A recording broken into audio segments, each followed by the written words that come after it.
Existen varios modos de disparo para sacar nuestras fotografías. En el vídeo de hoy vamos a conocer dos modos de disparo semiautomático que todas las cámaras traen incorporado. Vamos a ver cómo sacarles partido y en qué situaciones conviene utilizarlo. Hablamos de los modos de prioridad a la apertura y prioridad a la velocidad de obturación.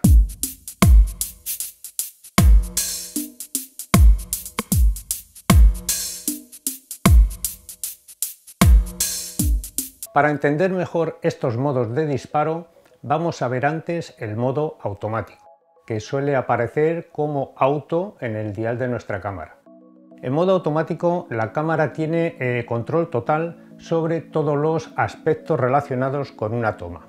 Controla la velocidad del obturador, controla la apertura del diafragma, controla el balance de blancos y la sensibilidad ISO del sensor. Basándose en la información que recibe de la escena y de su luminosidad y comparándola mediante un algoritmo con un sinfín de datos que tienen almacenados de diversas combinaciones posibles, ajustará los controles y tomará una decisión por ti.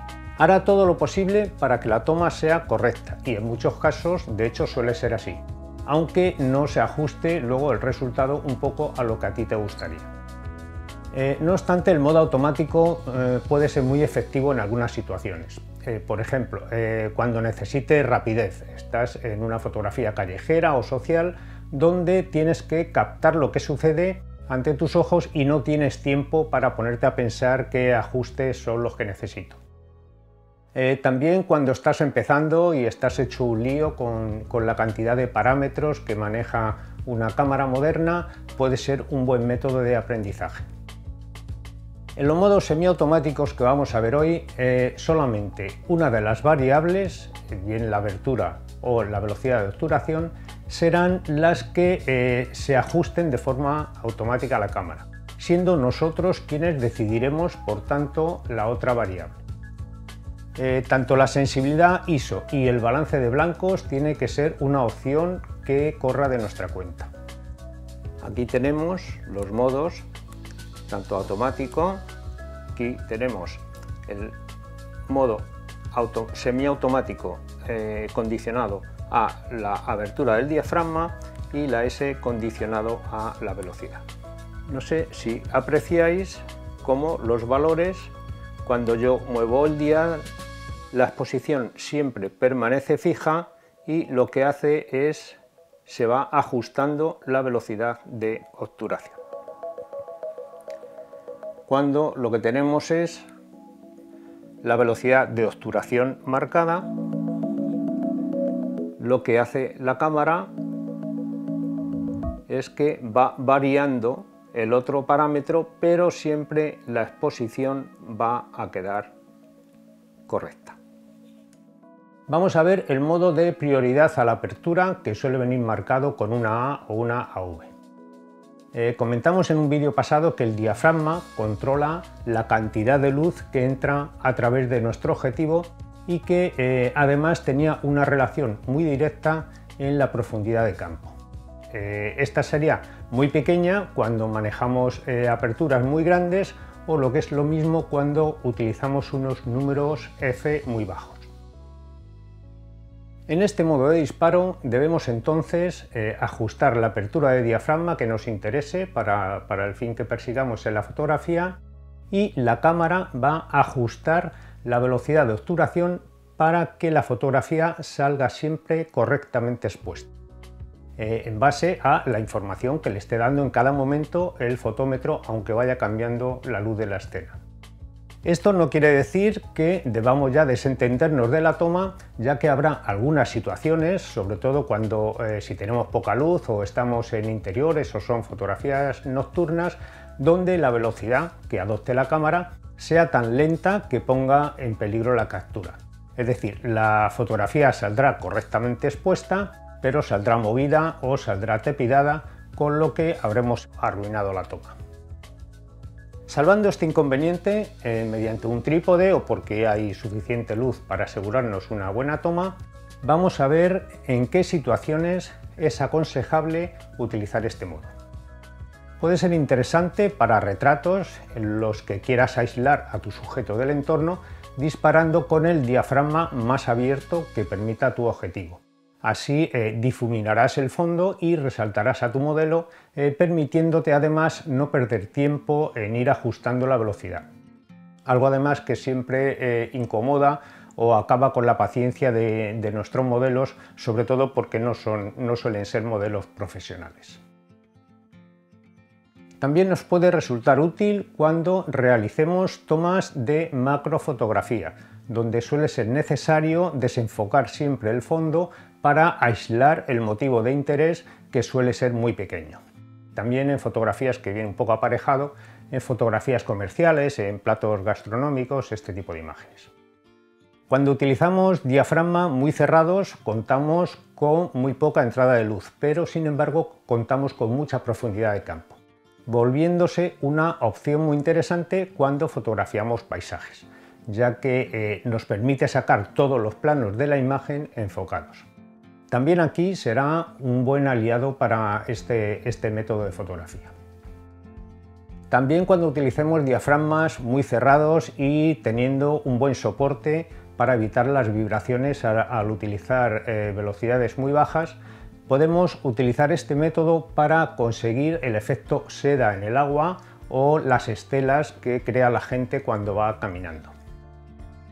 En general, siempre que necesitemos tener mucha profundidad de campo y por tanto utilizar diafragmas muy cerrados. Vuelvo a recordar que hay otra variable en el triángulo de factores que afectan a una buena exposición, que es la sensibilidad ISO, y que debemos ajustar nosotros de forma manual antes de la sesión de fotografía que estemos realizando.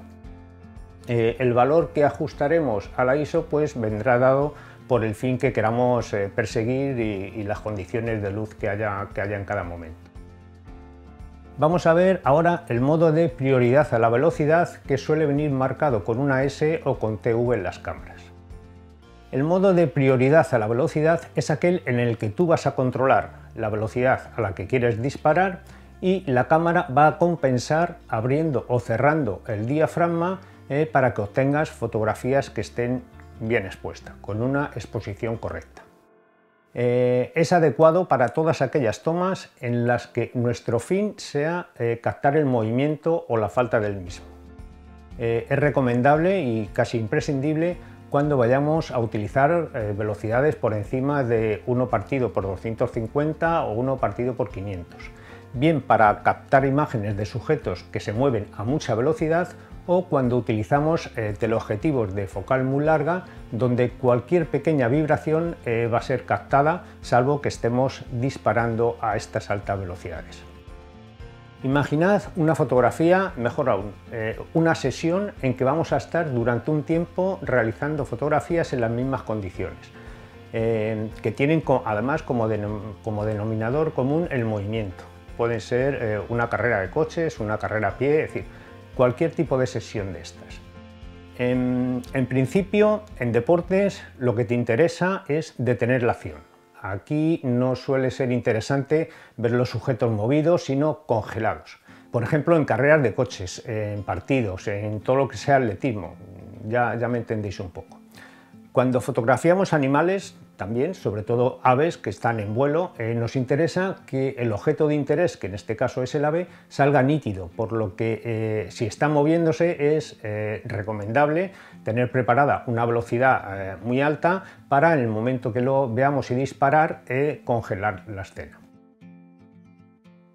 Otro tipo de fotografía muy habitual, sobre todo en aficionados, es retratar a niños pequeños. Estos suelen disponer de la paciencia necesaria para no permanecer quietos. Además, las mejores fotografías se les hacen cuando no están atentos a la cámara. Entonces, una vez empiezan a caminar, perseguirlos con la cámara es una odisea. Entonces, estamos hablando de realizar fotografías a sujetos que están en movimiento y congelar la escena, pero que además no sabemos cuándo van a moverse.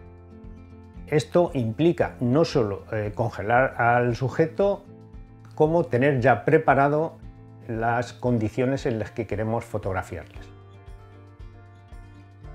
Luego hay instantáneas de movimiento donde apreciamos un fondo borroso, que en realidad está movido.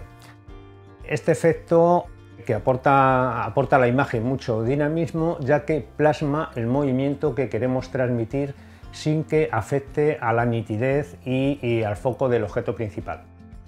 Para realizar este tipo de fotografías se utiliza una técnica fotográfica que se denomina barrido y que requiere un poco de pericia y un tiempo de aprendizaje. No obstante, os animo a que lo pongáis en práctica, ya que os pueden quedar unas fotos muy chulas, muy interesantes, y utilizando los ajustes que hemos estado viendo podemos realizar la captura acompañando nuestro movimiento con el movimiento del sujeto a fotografiar. Yo creo que esto lo vamos a ver mejor gráficamente. Bien, nosotros estamos con la cámara en mano. Imaginaros que un sujeto que quiero fotografiar va a tener esta dirección y yo lo que hago es, después de tener los controles de la cámara ya preparados, lo que hago es le empiezo a enfocar y lo que hago es seguir al sujeto. Y cuando le estoy siguiendo, cuando voy a mitad de camino, pulso, hago la fotografía y sigo con el movimiento. Esto lo que hace es que en el momento en que yo disparo es como si estuviera haciendo una foto congelada, pero al estar barriendo la cámara, todo el fondo, que en realidad está fijo, me va a salir movido. También podemos resolver esto si disponemos de una buena cámara y que tenga la posibilidad de disparar en ráfaga, pues puede ser una garantía de éxito a la vez que hacemos este barrido, apretar y lanzar 7 o 8 fotografías del tirón. Y bien amigos, esto ha sido todo por hoy, espero que os haya resultado interesante. Son dos métodos de fotografía que nos pueden venir muy bien, no solamente cuando estamos aprendiendo a hacer fotografías, sino a lo largo luego de nuestro bagaje fotográfico, ya que hay muchísimas escenas donde es muy útil utilizar estos métodos. Ya digo, sobre todo la prioridad a la velocidad suele ser muy interesante para todas aquellas fotografías donde requieran que no tengamos que estar pendientes de poner unos controles u otros a la cámara. Pues nada, si te ha gustado, ya sabéis, darme un like, suscribiros a este canal y nos vemos la semana que viene con un nuevo vídeo.